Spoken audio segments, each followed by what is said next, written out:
Don't confuse the unfamiliar with the improbable. I want to take a very historic event, something that was most significant, and look at it in terms of confusing the unfamiliar with the improbable, because we not only see that in historical events, we see it in investments as well. Why don't we play it? Want to begin with the event? Because it was one of the most significant events, and it seems only appropriate because that event was the day that will live in infamy. December 7th, 1941, Pearl Harbor. The information is based on a book that was written in 1962, one of the best examinations of what went on in that attack on Pearl Harbor. I think it was a fascinating book to read. I read it a long time ago, but I think the history makes sense to look at.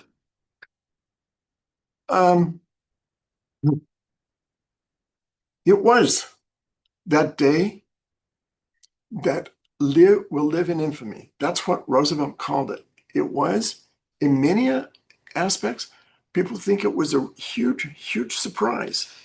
Our military and politicians did, in fact, confuse the unfamiliar with the improbable. And we tend to do that. The United States knew that the Japanese had expansion plans in China and Southeast Asia. And there was some concern about what was going on and having to protect the United States. So the Navy moved the ships from San Diego to Pearl Harbor. Most of the ships that ended up in Pearl Harbor had previously been in San Diego. The United States was taking a defensive stand. The concern, however, was not that there would be an attack by Japan. There were 80,000 Japanese nationals that lived in Hawaii. 80,000 Japanese nationals. They worked at radio stations and pineapple farms and dairy farms. And they were good people, often working for minimum wages and under very difficult situations. And many had become American citizens. But the concern of the government was of their heritage. Because of the Japanese heritage, they were concerned that the Japanese Americans would sabotage what was set up in Pearl Harbor. And out of that concern, they set up the ships so that the ships were stem to bow,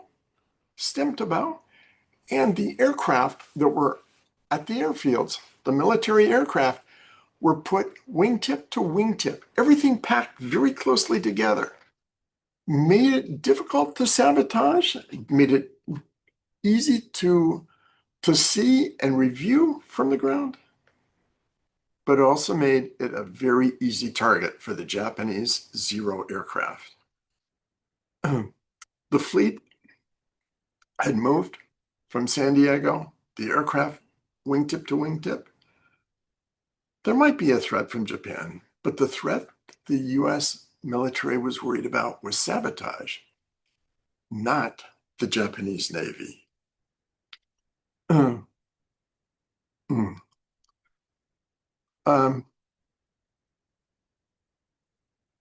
I move forward? Yeah. The US actually was monitoring the Japanese fleet.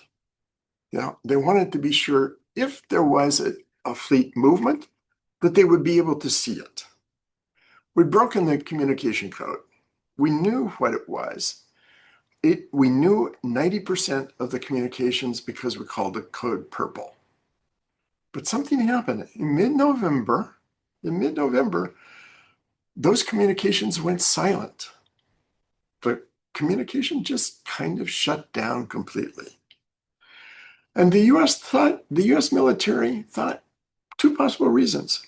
Either Japan was planning to invade China or another Southeast Asian destination, or it was November and December and January. It was wintertime. It was snowing in Japan.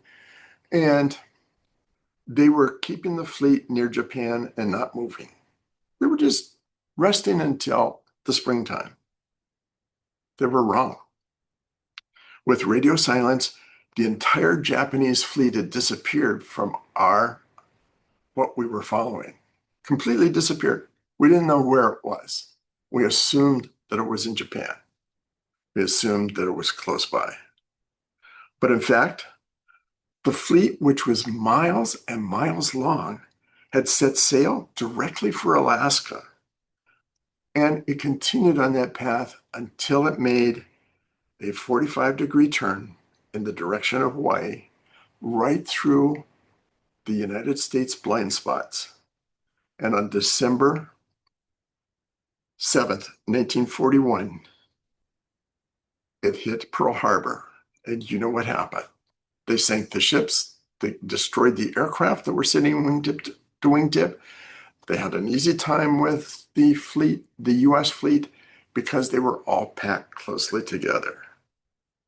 We were worried about the Japanese Americans. We were worried about the 80,000 Japanese on Hawaii, many of whom, not one of whom would do any sabotage in Hawaii. Not one, not a single one out of the 80,000. And many of whom would go on to fight in Germany in one of the most decorated battalions that fought the Germans on the other side of the world. They had no sabotage. The fleet had moved, the fleet attacked, and we confused the improbable with the unfamiliar. That's what we do very often. When we're worried about the Fed raising interest rates and another Great Recession, we've been in a secular bull market since 2009. Yeah, there was a downturn in 2000 with COVID, but that downdraft lasted just 162 days before the market was up and going again. You know, when we look back at the Great Recession,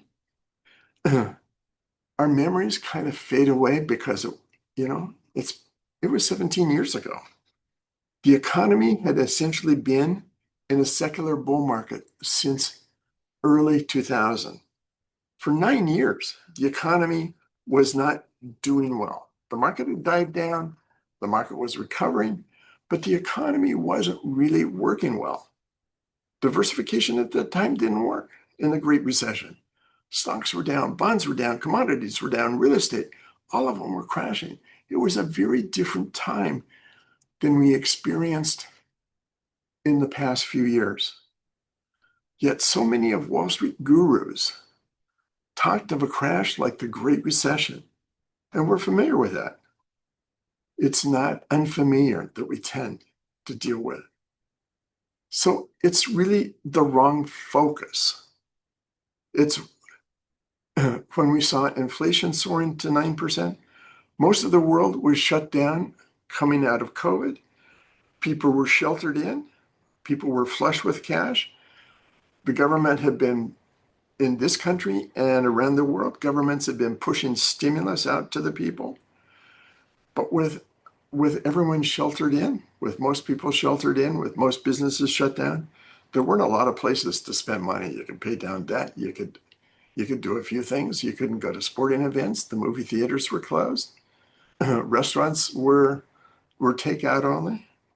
So it was a classic situation of people having a lot of money and too few goods to buy. And as businesses reopened, there was a lot of money, too many dollars chasing too few projects, too few commodities, or too many dollars chasing too little supply.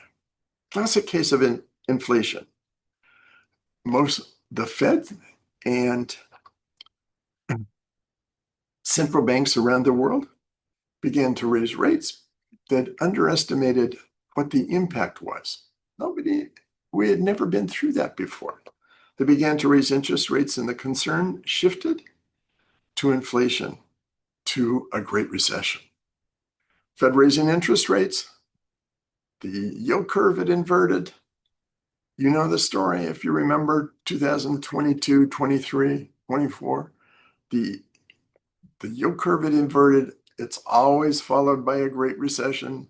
It was just a matter of how bad the recession would be. That was the familiar. Fed raising interest rates, recession, that was familiar. It wasn't the unfamiliar. It wasn't the improbable thing that was happening. What was improbable? You know what? We kept saying, and if you read my newsletters, if you were getting my newsletters, if you were listening to what I was saying on the radio program, didn't have a podcast at that time, didn't do these workshops, but at that time we were telling our clients, we were telling people, recession doesn't look like it's in the cards, simply because there's 4 million more jobs than there are people to fill those jobs. In a recession, you've got more jobs, or you've got more people than you have jobs to go around. People are cutting back on the clothing they buy. They're cutting back on restaurant spending. They're not buying cars. They're slowing things down. I had a friend who had a restaurant during a recession during the 90s. He said to me, you know, being in the restaurant business is not the best place to be during a recession. I said, why, Harris? He said, you know, I'd rather be a car dealer. I said, why, Harris?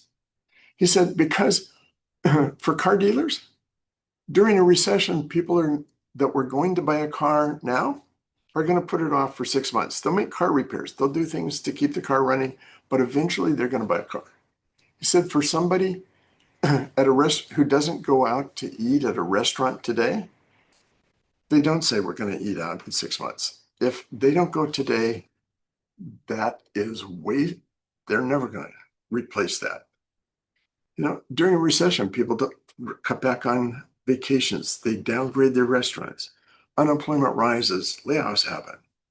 You know, think back to the Great Recession. 10% unemployment. Think back to that time.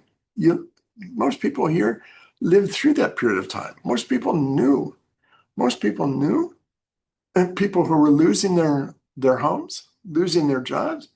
A lot of people here may have been worried about their own job being lost or their own business going on. What we saw in that period of time was confusing the unfamiliar with the improbable. That's important because, and I bring it back to the same point, I keep stressing the point over and over again. Don't confuse the unfamiliar with the improbable. I keep talking about stagflation because it's really, really great. And I remember a meeting. There was a conference with, I don't know, 200 financial advisors. It was talking about the forecast for 2023 when it was at the end of 2023, and the speaker, a known speaker. I can't say very well known, but a known speaker and a pretty good speaker. He was in his mid 40s, maybe 50. He was talking about inflation, talking about what was going on, talking about the Fed, talking about inflation. And I asked the question, I said, do you believe it's demand pull inflation or cost push inflation? And his response is, inflation's inflation, as if there's no difference. You know, I lived through the 60s and 70s. I'm that old that I remember that period of time. And I'm doing fine. But I remember that time, and I remember all the analysis that came out of that period of time, of the 1960s and the 1970s. 1960s, we had a huge amount of government spending, the Great Society, Medicare, the Vietnam War, a lot of money poured into the economy, just like we had the stimulus from the Great Recession and COVID. And we saw too many dollars chasing too few products. That's a demand pull inflation. You just have people bidding up the prices. Remember, 2022, used car prices through the roof. I had a client who leased or bought a Mercedes. I don't remember if he leased or bought, but anyway, Mercedes people called him up and said, why don't you bring your car in and get a new car? And he said, well, my lease isn't up. Yeah, he did lease. He said, my lease isn't up. And he said, that's okay. We'll do a new lease on a new car and we'll give you back $5,000 cash, because the prices of used cars had gone through the roof. You know, if you lived through that period of time, if you were looking for a new car, used car, you know what the prices were doing at that time. There were too many dollars chasing too few goods. That was inflation. And the cure for demand pull inflation is really simple and easy. And that's what the Fed did. The Fed began to raise rates. As you raise rates, you get banks tightening credit, less loans going out. You get people who have debt using more of their discretionary money to pay down debt. So in demand pull, you just raise rates until you reach the point that inflation comes down. That's where we've been living for the last 3 years, 4 years, whatever it's been. Fed raised interest rates, inflation begins to recede, and we've seen that happening. But that's demand pull. Too many dollars chasing too few products. There's another type of inflation called cost push inflation. That's when wages and materials begin to rise. And if you look back into the 1960s and 70s, we had demand pull inflation in the late 1960s, beginning around 1966, people began to recognize it, into the early 70s. But in the early 70s, what we began to see was a cost push. And it didn't begin with oil. People think about it as oil, but it began with grain, the great grain harvest. Anyway, a drought in Russia ended up sending grain prices in the US tripling, quadrupling in price, pushing up bread prices, prices at the store going up. And then OPEC with the oil pushed oil prices up. But wages followed that. Now you have a cost push inflation. It's very, very different, because cost push is not cured by raising interest rates. Cost push is by raising interest rates and also pushing the economy into a recession. You have to reduce demand along with prices. And that's what we ended up with in the 1970s. Early in that period of time, we had Arthur Burns as chairman of the Federal Reserve. Nixon appointed him because he was concerned about entering into a recession. Burns was a business cycle type chairman of the Fed, who saw the recession coming and knew that in a recession you needed to lower interest rates, exactly the opposite thing you need to do. But lowering interest rates meant it accelerated inflation instead of decelerating, and it really didn't do much for the recession either. Paul Volcker came in, and Paul Volcker began to raise rates until things rolled over. That's what happened. Stagflation. There's a very definite difference between demand pull inflation and cost push inflation. We're entering into a period of time of cost push inflation. And I keep pushing this chart again and again. If you look at what happens in the 60s and 70s, this is the hard reality. Look at these prices. 1960s postage stamps, 4 cents. By 92, 29. That's a 7-fold increase, more than a 7-fold increase. That was in 32 years. Take the next 30 some years, and prices have increased, but not nearly at the rate that they did. Coke increased 9-fold, almost 9-fold. Now, not even 50% up. Gallon of milk increased more than 5-fold. And yet, maybe double in 2025, but significantly less than it did between 1992. Dozen of eggs. And eggs are one of those things where prices vary, not just based on inflation, but on other factors too. But if you look at eggs, they increased 5-fold, and in the next 30 years increased 50%. Look at those prices. And inflation came to an end by the Consumer Price Index in 1980. 1980, not 1992. There were an additional 12 years.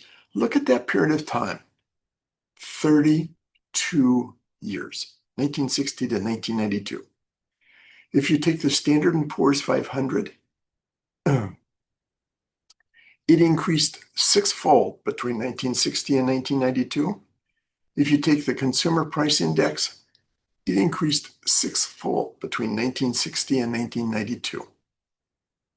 It took 32 years for the stock market to catch up with the Consumer Price Index. Don't confuse the improbable with the unfamiliar. Just because most people have forgotten what stagflation was like. I mean, you have to be really old to see what stagflation was and remember what stagflation was. People look back and think inflation. We saw inflation in 2021 and 22. Yeah, we did. But we didn't see the other side of the recession happening. You know, this is where we are. This is my warning. This is what I'm saying. This is something I keep saying again and again. You know, are we seeing it? You know, you hear people talking about the inflation, and it's retracted. But if you look at the GDP is continuing to grow. It's not hit recession time. But if you look at the real GDP and look at the numbers in between, GDP is based on four things. It's based on imports, net import exports. It's based on inventories. It's based on, well, now I'm really getting beyond. Anyway, I lost my place. GDP. If you look at where we are GDP wise, we've seen a decrease in imports. We're seeing an increase in consumer spending, but even that is the top 1/3 of people in income. The top 2/3 are really struggling. The economy has lost 32,000 jobs, according to ADP's last resort. And if we're looking at what data is coming in, we're showing a significant decrease in unsold stock in the US, things that haven't been sold. You know, inventories are soaring. We're at the highest inventories we've seen in 18 years. We haven't seen inventories this high since 2007. I drive by a container yard down by the port, and it's half empty. Yeah. We're seeing inflation beginning to tick up, and we're seeing signs of a recession. You know, even if you look at what happened on Black Friday in spending was up through Cyber Monday, Black Friday, Cyber Monday. What we saw were 203 million consumers shopped in-store and online, up 3% from a year earlier. We saw in-store visitors increase 3%, online shoppers increased 9%. Spending was $337.86 per shopper, which beat $315 last year, but was $30 short per customer from 2019. And if you look at it, spending was up 3.5% to 4.5% year over year, but the volume was down. We're seeing prices up an average of 9 to 11%, but the volume going down. Even though it looks like spending is going up, the actual number of purchases is going down. The amount people were buying at each time is down. We're seeing some signs. Stagflation is something that was very, very slow. It's like the frog in the water example, you know. Drop a frog into boiling water, it'll jump out. Put a frog into cold water and slowly heat it up, the frog never jumps out. Whether that's a true story or not, nobody knows, but it's a good illustration. We're seeing that. We're seeing that slow, methodical increase in recessionary pressure and inflationary pressure. It doesn't happen overnight. It's a slow period of time. If you look back at the 1960s and 1970s, it wasn't a big surge up. It started and became apparent in 1966. But it took until the 10 years later to realize that we were really in stagflation. So I keep saying this and saying it, and I can't say it enough. The pattern is familiar. There's visible signs, there's visible warning signs, and don't make the mistake saying, I don't understand, for this can't happen. Don't make the mistake we made in Pearl Harbor. Don't prepare for the improbable. Just because it's not familiar doesn't mean that it's not going to happen. It takes time. And I sound like a broken record because I keep repeating this once a month or once every 6 weeks. But I believe that it's really going to happen. I started by saying, I forecast the weather. I can't tell you when it's going to snow in Seattle, but I can't. I will tell you that it's going to snow in Seattle, and I think I'll be right sometime. I will say that today it's overcast and raining. The sun will come out. I just can't tell you when. This is the same thing. I can't tell you when this is going to happen. I can tell you that there's signs going on, and maybe it will never happen. Maybe it will never again snow in Seattle, but the chances are it is going to happen, and we're seeing the signs that are going to happen. And so it's a time to really prepare and know. The question is, what will you do? Stagflation is brutal. Stagflation means 10% unemployment or thereabouts. That's what we saw in the 1970s. Remember the Great Recession and the unemployment? That's what we saw in the 1970s and into the 1980. We saw unemployment reach 10%, over 10%. And we saw inflation reach over 13%. We just recently saw 9%. But think about it. 8% versus 9, that's what I want to say.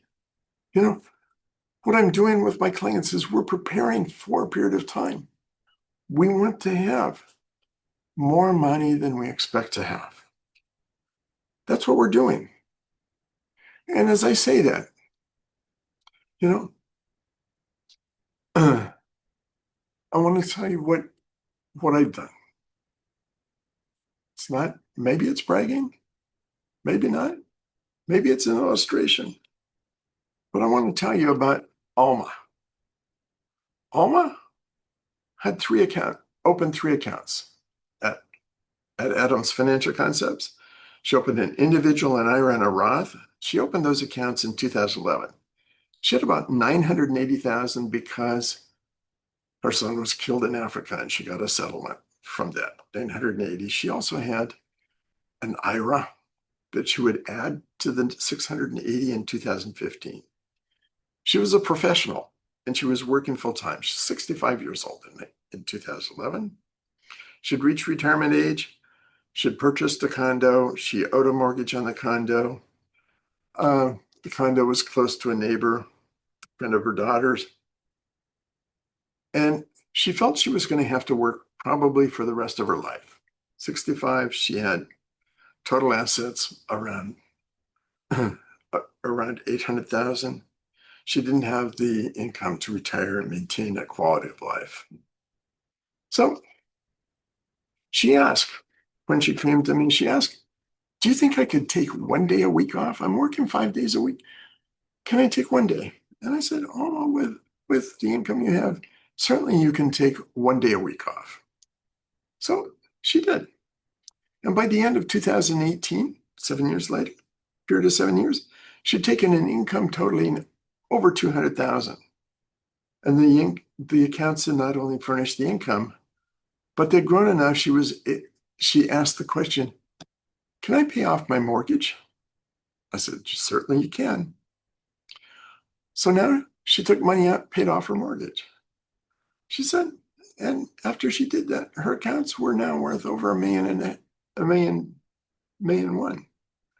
She said, do you think I can retire? Do you think I can cut back to 3 days or 4 days?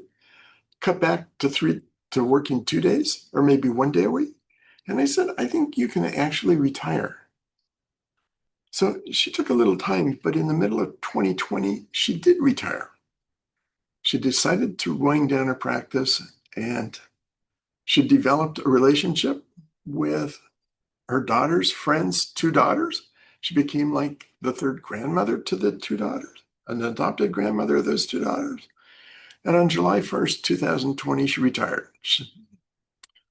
That spring of that same year, 2020, she sent me an email. Almost sent me an email and said, my accountant says that I owe $50,000 in taxes.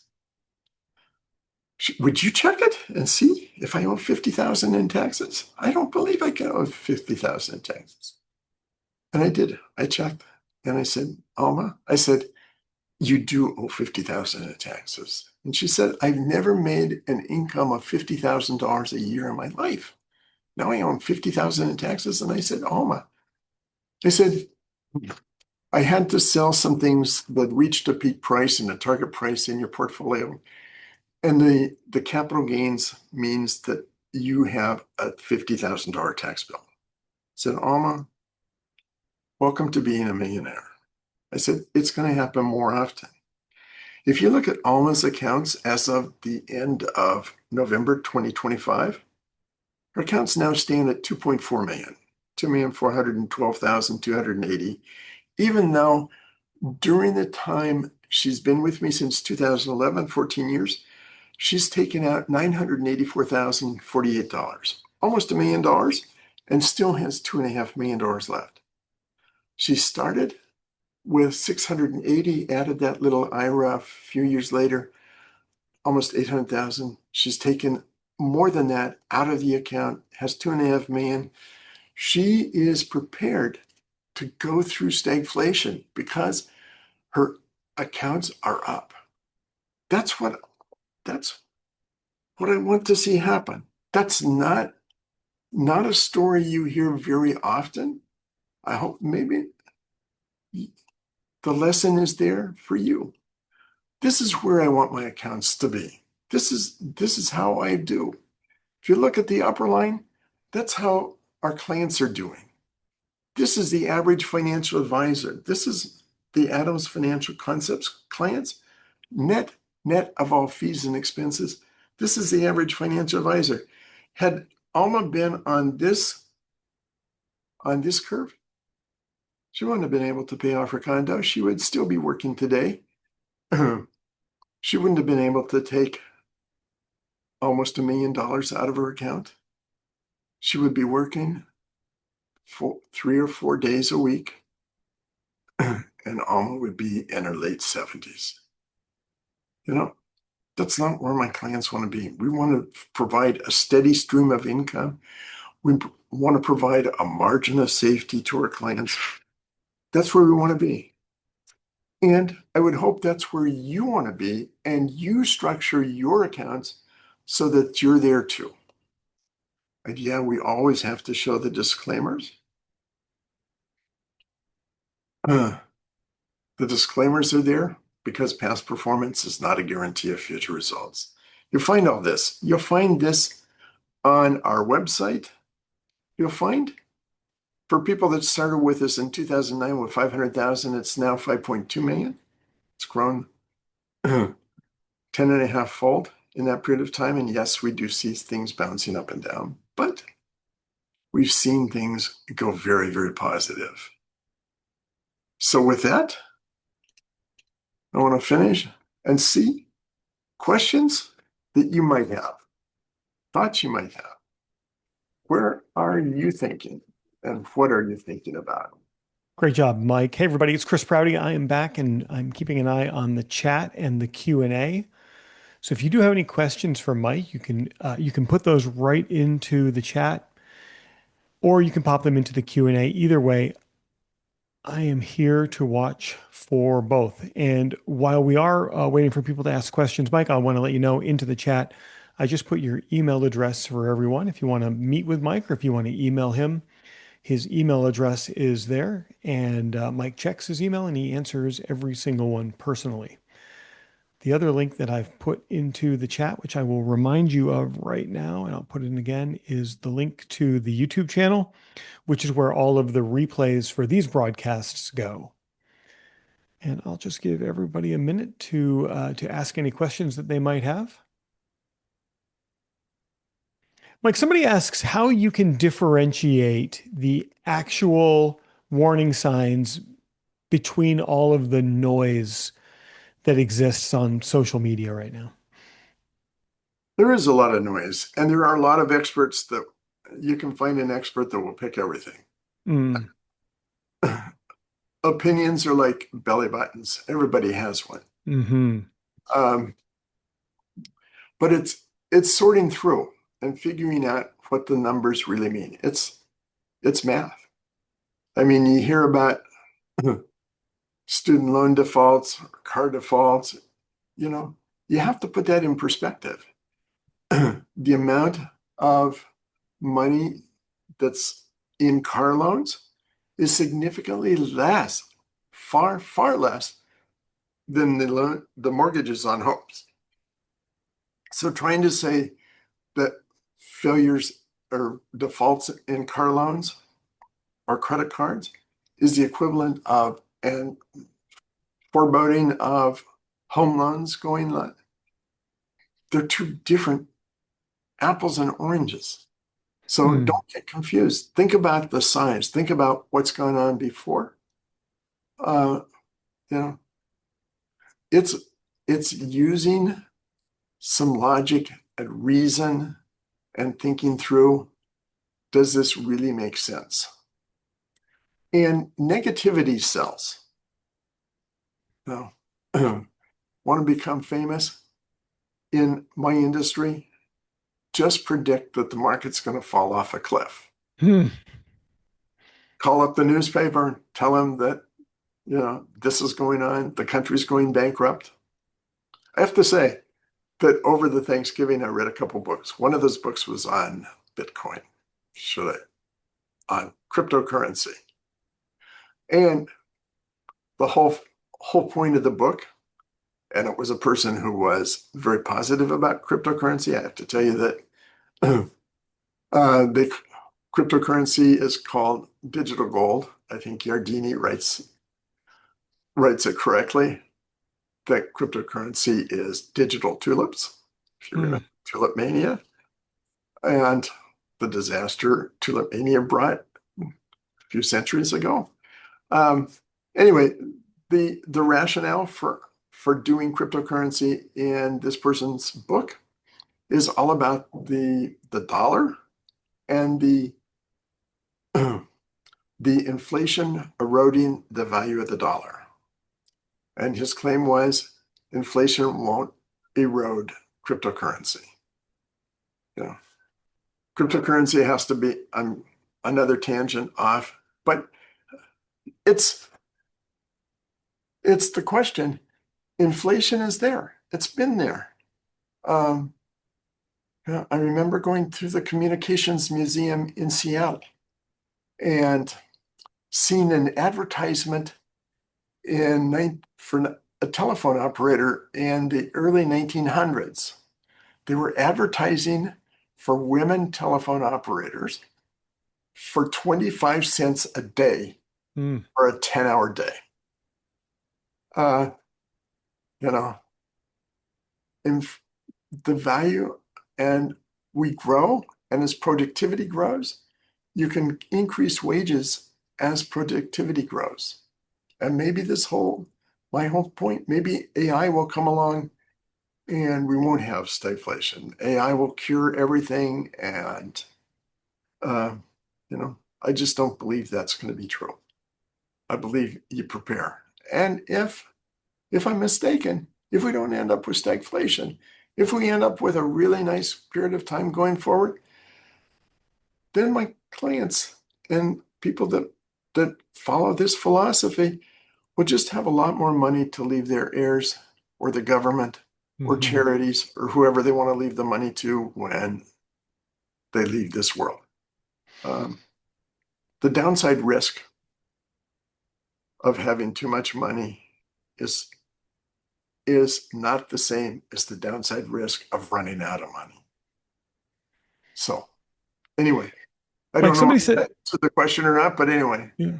Somebody says, Mike, when you see a black elephant or you see a red flag, how do you know how long to wait before you react? um, sometimes you have to react quickly. Mm-hmm. In terms of stagflation uh, is a slow moving process.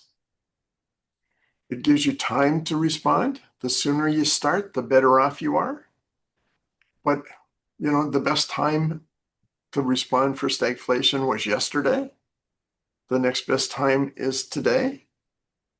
The next best time is tomorrow. Mm-hmm. But waiting until it's real, waiting, if you saw stagflation coming in 1966 and waited until 1972 or 74 or 75 when people became really aware we're in stagflation, by then you're climbing a much bigger hill and a much greater chance of failure than if you start now. See a red flag? Think back about COVID. The market took a big drop in a very short period of time. That's that's when you react quickly if you feel you need to do so. And Mike, I have one last question. Somebody asks, are there any investments that are not included in what you're talking about? I don't think so. Mm. Um, if you're going through a recession, what you're doing is you're removing demand. Whether you're investing in art, whether you're investing in wine, whether you're investing in stamps, stocks, bonds, real estate, what you're seeing in a really deep recession is demand goes away. And cryptocurrency demand will go away. Mm-hmm. So there's no place to hide. There are things, even during tough times, tough recessions, during stagflation times, during inflationary times, there are companies that do well and benefit from that. So there selecting individual places to be is not the same. Selecting an individual stocks not the same as selecting an index or a group of stocks. Maybe even there are bonds that held up during the Great Recession. Not many, but there were people that did well, did okay with bonds. They got a lot of money back on taxes by trading bonds uh, and finding the right bonds. But it's picking the individual stocks. I would say there were probably people that were able to buy special bottles of wine that made money during that period of time. Mm-hmm. Uh, Maybe some art. So Well, Mike, I have a question, and my question is, what do you have in store for us next week?